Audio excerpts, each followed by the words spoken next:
Kahit ano pa pong drama ang nangyari doon sa Senado, pinatutuhanan po nung ahente yung kanyang ginawang pre-operation report at yung kanyang pangalawang report tungkol doon sa insidente na rineport ng isang confidential informant na nagdodroga. Pinagbabawal na droga nga, gumagamit ng isang powdery white substance ang ating presidente at isang artista na si Maricel Soriano. Bagamat sana magsalita ang ating presidente Duterte sa Dumaguete sa susunod na Maisog. O nga pala ho, tuloy ang Maisog Rally.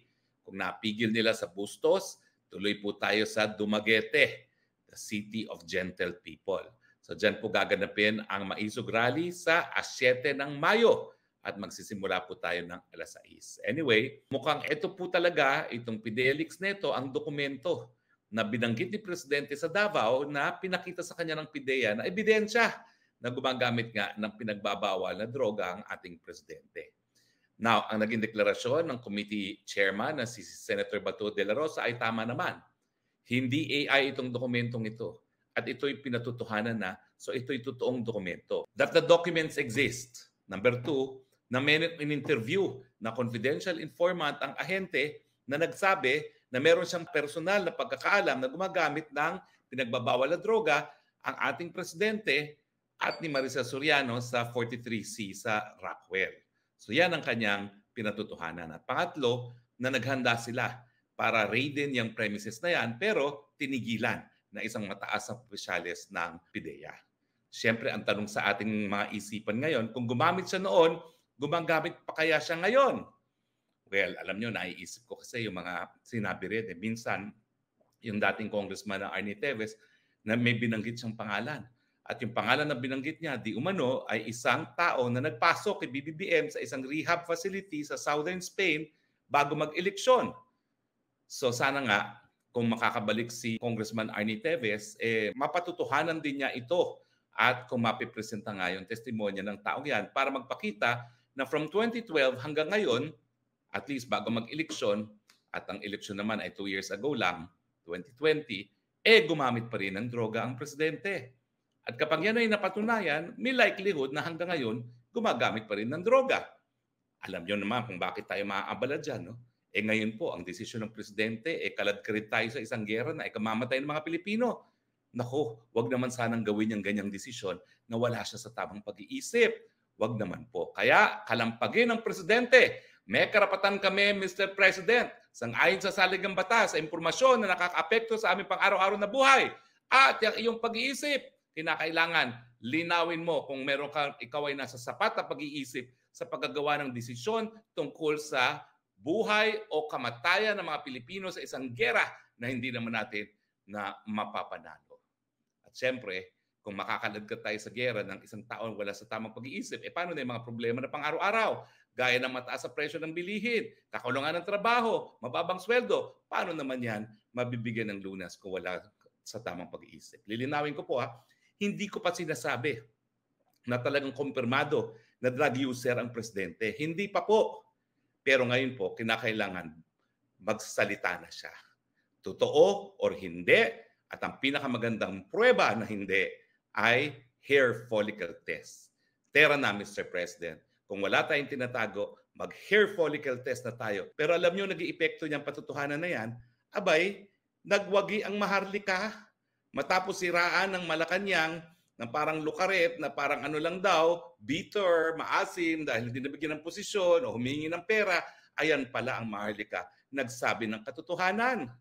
At yan ay nagpakita rin na A1 talaga ang kanyang mga puting ahas at hindi imbento. Ngayong napatunayan na A1 ang mga sources ni Maharlika, paano na yung ibang issue na binabato niya sa mag-asawang Marcos? Merong issue na pinakita naman niya yung video na tinatawagan niya yung asawa ng dating Secretary of Foreign Affairs at sinasabi, may mga pinadala akong dokumento tungkol sa kaibigan ko na pinangalanan niya na Francis Chua, na meron daw decision sa mga korte, pinapa-authenticate lang sa Istanbul at bahala ka na. At ang sabi ni Maharlika nga, ito'y tungkol sa pagkikidnap ng mga minor de edad na siguro po ay nasa gitna ng isang custody battle. Yung aligasyon na yung ating ISAF ay may kinalaman sa extraction sa Turkey. Bakit po? Abay, paglabag po yan sa soberanya ng Turkey. Maski po si Eichmann na talagang the father to of the Jewish solution na patahin lahat ng Hudyo nung siya'y kinidnap sa Argentina at dinala sa Israel para litisin, ay nagprotesta po ang Indonesia. Ang Indonesia tuloy, nagprotesta po Argentina.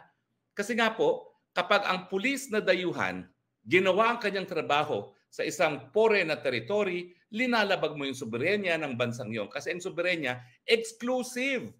Walang po pwedeng magpatupad ng batas kung hindi yung mga opisyalis lamang ng bayan na yon. So kung mapapatunayan po talaga na makinalaman ng ating ISAF sa pagdudukot ng mga minor de edad sa Turkey, baka magprotesta po ang Turkey. Alam niyo yung sa Argentina, Eichmann na po yan na kinamumukhian talaga dahil sa talaga ang author ng the solution to the Jewish pinangalagaan pa rin ng Argentina, yung kanilang soberenya. Nako, hindi po titigil sa kakangawa ang Turkey. Lalo na ang Turkey po ay naninindigan Yan po ay lumalaban sa mga Amerikano at talaga napaka-boka laban sa genocide sa Gaza. Ibig sabihin, wala kaming pakialam, Pilipinas, kung kayo ay sunod-sunuran sa mga Amerikano. Kami, matagal nang butuas ang aming mga mata at hindi kami papayag na babuyin ang ating soberenya. Pero siyempre, ang mas importanting bagay pa na dapat natin pag-usapan ng mga panahon na yon, hindi pa First Lady, si Lisa Araneta Marcos. Siya ay, sabi nga doon sa tape, campaigning in Bacolod. Bakit ang isang asawa ng isang presidential candidate ay po pwedeng maghimasok sa asawa ng Secretary of Foreign Affairs para tulungan ang isang extraction o kidnapping galing sa Turkey? Naku, matindi po yan. Dahil noong mga panahon na yon, hindi pa siya First Lady. Pero kaya na niyang utusan ang mga Secretary of Foreign Affairs, at least yung mga misis nila, and presumably pati yung ISAF. Lalo na siguro nung siya naging First Lady. Abay, giving orders sa mga government officials gaya ng ISAF. Nakakabahala po yan. Kasi bagamat may titulo ang First Lady as asawa ng presidente, dapat walang ganyang kapangyarihan ang First Lady. At nagpapakita po yan na mas powerful pa ang ating First Lady ngayon kaysa sa mga nakalipas na First Lady, kasama na siguro si Imelda Marcos. Kasi wala naman tayong nabalitaan ng ganitong request para mag-extract ng mga minor de edad sa isang foreign jurisdiction na ginagamit pa di umano ang mga opisyalis ng ISAF. Well, malalaman po natin sa susunod na mga araw pag nagkaroon ng investigasyon ang katotohanan ng sinabi ni Maharlika. Thank you Maharlika. Sumagot nga pala siya dun sa aking tanong na ito ang topic ko. No? Wag si Maharlika sa Fidelix, paano na yung kidnapping? Karangalan na sumagot siya. Next in line. Okay, abangan namin yan Maharlika. At maraming salamat nga pala. No? Dahil habang nagbubulag-bulagan, nagbibigibingihan ang mainstream media, ikaw naman ang nagpupuno at ikaw ang nagbibigay ng katotohanan sa sambayan ng Pilipino.